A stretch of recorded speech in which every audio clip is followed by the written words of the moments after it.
两个人的小森林第25集即将发生的精彩故事。虞美人跟父母回到自己的住处后，挨了一通批评。于妈看出虞美人正在跟庄宇闹别扭，提醒她注意分寸，别这副臭脾气，把庄宇给吓跑了。于爸在一旁帮腔，以他们的眼光来看，庄宇看虞美人的眼神错不了，而且他对虞美人这么包容，这让二老很是欢喜。虞美人听着父母的话，嘴上不服输，心里也有些动摇。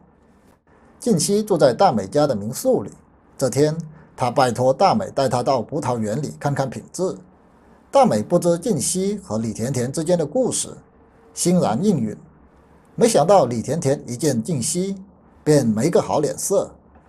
静熙知道李甜甜现在恨他，可他抑制不住自己的思念，总想见李甜甜，这才上门。静熙找了个想体验葡萄园农活的理由，请求李甜甜带他体验一把。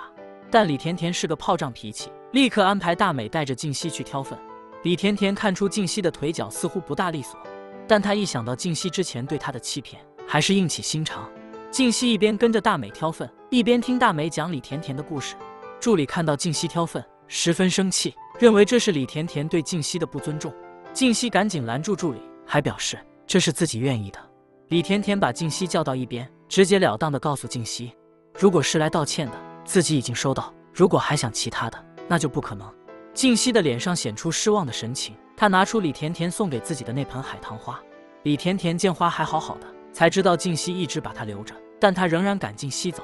于父于母住了一晚后，担心家里的民宿，打算回去。庄宇知道后深感歉意，因为今天他要去参加黄花蒿的研讨会，不能去送行。虞美人知道后，认为在庄宇心里最重要的就是他的工作。交流会上人满为患，这还是庄宇的2个学生控制人数的结果，否则怕是站都站不下。庄宇在学校里向来受欢迎，这次他刚提问，几乎所有人都想回答问题。有女生问庄宇为什么放弃留在国外的好机会，庄宇表示国内的研究条件并不逊于国外，他此番出去是为交流，而科学家是有国籍的，他愿为祖国效劳。虞美人在庄宇眼里是一种又有观赏价值又可入药的植物，便是他的思乡之情才会激励他尽快完成研究回国。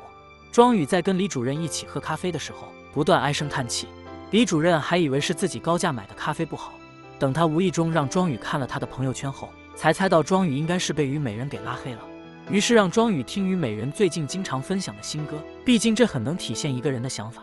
虞美人独自在家玩着无聊的游戏，想着到底要不要原谅庄宇，可当结果是原谅时，他又不甘心。庄宇近来为了在虞美人面前刷存在感，属实制造了不少巧遇，但虞美人都没给好脸色。这天，庄宇知道虞美人把自己费尽心思买来的鸟类化石连打都没打开，就送给潘妮，心里不知是啥滋味，感觉又酸又涩，却又无处着力。虞美人见庄宇那副表情，猜想盒子里装的是钻石，但她很快否定，以庄宇教书的工资根本消费不起，便把这事抛到脑后去。潘妮和同学一起看庄宇买的那块化石，两人感觉好真，但又不敢相信这是虞美人随手就能送的，于是强行把它想成是淘宝上卖的仿货。只是这做工让人十分惊喜。庄宇知道自己辛苦买来的鸟类化石现在在潘妮手上，心情便不太好。李主任知道后还以为是庄宇花心，把他批评了一番，同时给庄宇提供了昨天吕简和虞美人在一起的消息。庄宇一大早就看到虞美人出门，于是在图书馆拦住吕简，想知道虞美人的去处。此时的虞美人正在带队清理福寿螺，队员小雪发现了不对劲的地方，